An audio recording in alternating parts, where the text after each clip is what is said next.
Hi everybody, I'm Paul Tran. Welcome to Learning Unplugged, the place to come for acoustic music and acoustic learning. What we mean by acoustic learning is learning with no technology except the camera that's pointing at me right now. What we do on Learning Unplugged is we take a look at some simple, effective models that help us think and do things differently. So let's put this away. Today we're going to take a look at a model that I use when I disagree with somebody and it's important that I do a little bit more than just say no or I disagree. It's got 6 steps, so imaginatively I thought I'd call it 6 steps to disagree. There you go. 6 simple steps. We're going to go through them and then have a think about how we make them work when we're disagreeing, which hopefully we won't do too often. First things first, let's take an example. Let's imagine someone says to me, "Hey Paul, could you come and meet with us in London next Tuesday?" And right now, that's not the kind of thing I want to do. I'm in the Highlands, they're in London. I'm not sure I really want to go down there. So how do I disagree in a reasonable way? First step is quite a simple one. It's where you just repeat their request. This is really useful because it shows that you've listened and that you've understood it right. So I would say something like, "Okay, you want me to come to London for a face-to-face meeting next Tuesday?" And they'd probably say, "Yeah, could you do that? 10 o'clock? And I'm thinking, I don't want to do that. But rather than just dive in and say no, I'll give them what we call a softening statement. In this instance, it would be just something simple like, "Oh, I can see why it's really important for us to meet face to face. And that's the point where we go to the next step. The softening statement is really useful just to bring the conversation down slightly. And then what we do is we indicate your process. Now, the process here is really simple. I'm going to tell you the reasons why I can't come down to London on Tuesday.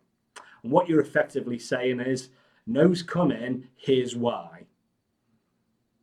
And this is the point where you state your reasons. No more than 3. Any more than 3, you're overcooking the pot. But we've mentioned on earlier Learning Unplugged of the importance of the power of 3. Okay, here's 3 reasons why I can't come to London and meet you face to face. 1, I'm in the Highlands. We can't leave the Highlands. There's COVID restrictions. 2, the flights are prohibitively expensive. And 3, why can't we just do this virtually? And then we're saving time and we can get on with all of our other work. Now, at this point, if you're the kind of person that uses the word "so" a lot, and not everybody likes that word, you would just simply go, "So, on the basis of those reasons, I disagree." If you don't like using the word "so," you could just say, "I disagree. I can't come to London and meet you face to face." Now, at this point, you might just go, "Yeah, that's it. I disagree." The 6th step is a possibility. Is there a form of compromise that we could use? My rule of thumb here is, as Chris Voss says, never split the difference. Meeting someone halfway, laziest form of negotiation ever. Have a think about a point where you can meet, either meeting closer to me in the Highlands or closer to them in London. But the point is, we've disagreed in a reasonable way and we can put forward the prospect of a compromise. There you have it, 6 ways to disagree.